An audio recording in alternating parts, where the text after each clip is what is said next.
अस्सलाम वालेकुम नाज़रीन, आप देख रहे हैं MR न्यूज़। मैं हूं कंज़ा तनवीर। डिप्टी स्पीकर कौमी असम्बली कासिम सूरी ने अपोजिशन की जानिब से वज़ीर आज़म इमरान खान के खिलाफ पेश की गई तहरीक अदम एतमाद को आइन के मुनाफी करार देते हुए मुस्तरद कर दिया और कौमी असम्बली का इजलास मुलतवी कर दिया। डिप्टी स्पीकर कौमी असम्बली कासिम सूरी की सरबराही में असम्बली होने वाले हंगामे खेज इजलास में वज़ीर कानून फवाद चौधरी ने इज़हार ख्याल करते हुए कहा कि 7 मार्च को एक मीटिंग होती है और इसके बाद 8 मार्च को वज़ीर आज़म के खिलाफ तहरीक अदम एतमाद पेश की जाती है। फवाद चौधरी ने कहा कि हमारे सफ़ीर को 7 मार्च को एक मीटिंग में तलब किया जाता है, इसमें दूसरे ममालिक के हुक्काम भी बैठते हैं। हमारे सफ़ीर को बताया जाता है कि इमरान खान के खिलाफ तहरीक अदम एतमाद पेश की जा रही है। इस वक्त तक पाकिस्तान में भी किसी को पता नहीं था कि तहरीक अदम एतमाद आ रही है। अमरीकी सदर जो बाइडन समेत दीगर आलमी रहनुमाओं ने मुसलमानों को माह सयाम की मुबारकबाद पेश की।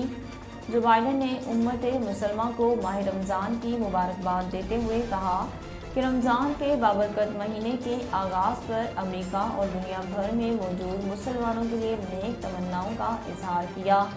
अपने बयान में जो बाइडन ने कुरान मजीद की एक आयत का हवाला भी दिया और कहा कि कुरान पाक हमें सिखाता है कि जो कोई ज़रा बराबर भी नेकी करेगा वो इसका अजर पाएगा।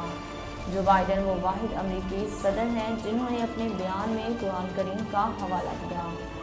बरतरफ गवर्नर पंजाब चौधरी मोहम्मद सरवर का कहना है कि अल्लाह का शुक्र है कि गैर आइनी काम करने से बच गया।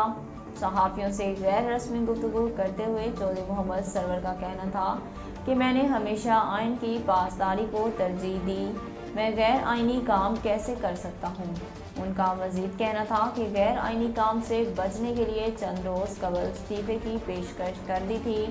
चौधरी मोहम्मद सरवर का कहना था कि साथियों की मुशावरत से आइंदा की हिकमत अमली का ऐलान करेगा।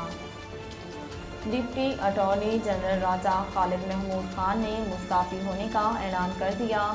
वज़ीर आज़म इमरान खान की जानिब सदर को असम्बलियाँ तहलील करने की तजवीज़ भेजने के बाद डिप्टी अटॉर्नी जनरल राजा खालिद महमूद ने ओहदे से इस्तीफ़ा दे दिया। राजा खालिद ने कहा कि आइन की धज्जियाँ उड़ा दी गई, हुकूमत का मज़ीद दिफा नहीं कर सकता। उन्होंने कहा कि डिप्टी स्पीकर ने गैर आइनी रोलिंग दी, आइन और जमहूरी इक़्तिदार के मुनाफी इक़दाम की मज़म्मत करता हूँ। नाज़रीन, अब तक के लिए इतना ही। मज़ीद खबरों और अपडेट के लिए देखते रहिए MR न्यूज़।